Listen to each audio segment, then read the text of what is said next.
Welcome, from me is a Samsung Galaxy Note 20, and today I'll show you how to put the device into recovery mode. Now to get started, we'll need to power off the device, and to do so you want to pull down the notification panel and tap on the power key right here and select power off.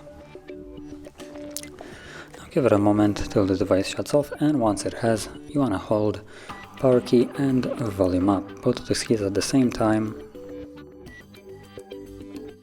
And there we go, we're now in recovery mode.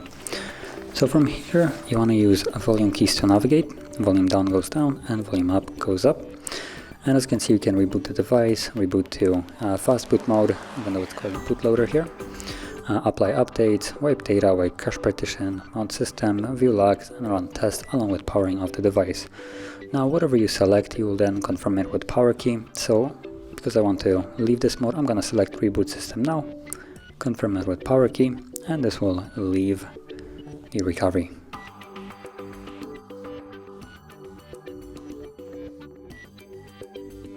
And there we go, we're back in Android.